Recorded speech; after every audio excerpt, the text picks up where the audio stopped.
Bonjour à tous. In the fight against COVID-19, our focus will always be here at home. But this is a global challenge.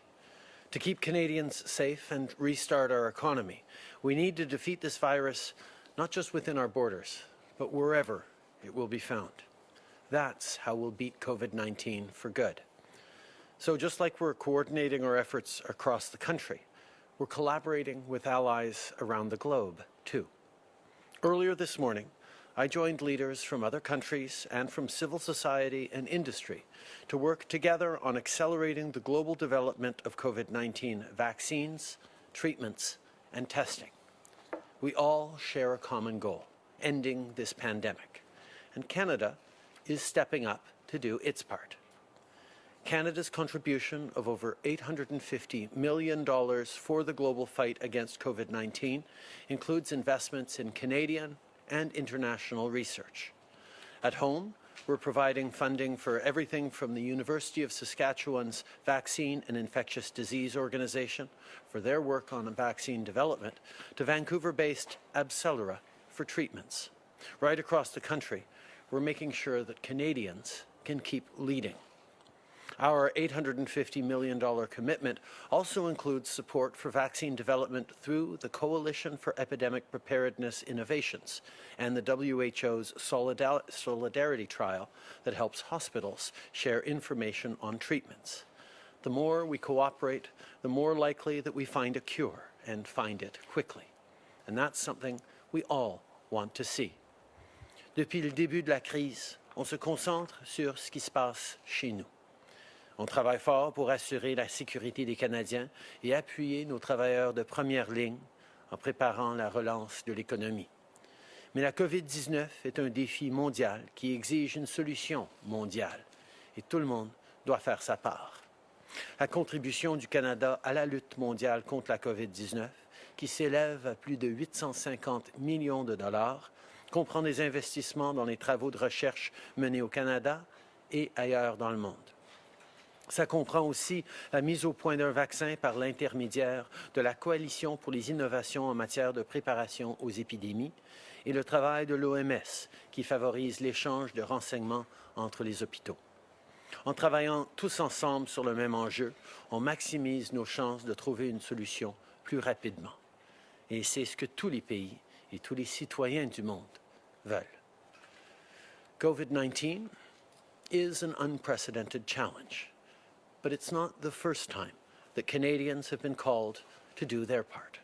Over the past generations, Canadians have time and time again stepped up in defense of our shared future.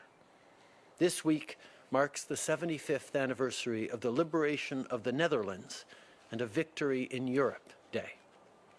From the fall of 1944 to the spring of '45, thousands of Canadians pushed back the occupying forces, road by road, town by town.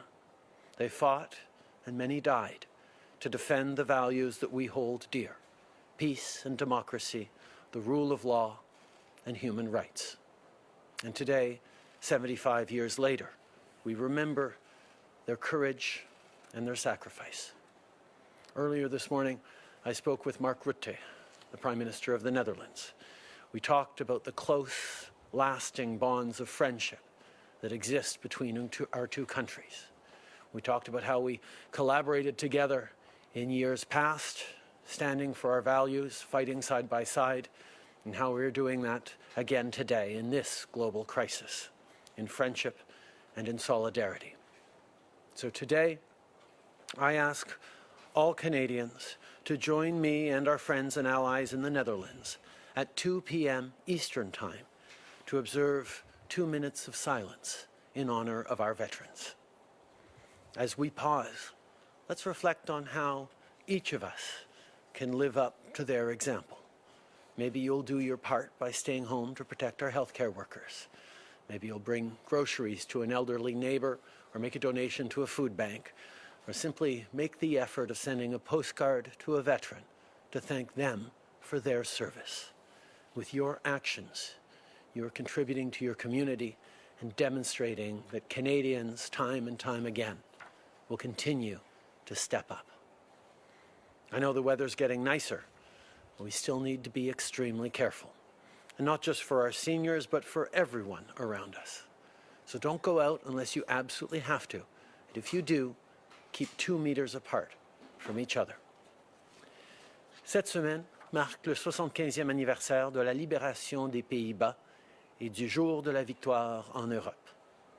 De l'automne 1944 au printemps 1945, des milliers de Canadiens ont repoussé les forces d'occupation, un village à la fois. Ils se sont battus et beaucoup ont donné leur vie pour défendre les valeurs qui nous sont chères. Et aujourd'hui, 75 ans plus tard, on se souvient de leur courage et de leur sacrifice. À 14 heures, heure de l'Est, j'invite tous les Canadiens à se joindre à moi pour observer 2 minutes de silence en l'honneur de nos anciens combattants. Pendant ces 2 minutes, pensons à la façon dont on peut tous suivre leur exemple. Peut-être que vous allez faire votre part en restant chez vous pour protéger nos travailleurs de la santé, en faisant un don à une banque alimentaire ou en écrivant une carte postale à un ancien combattant pour le remercier.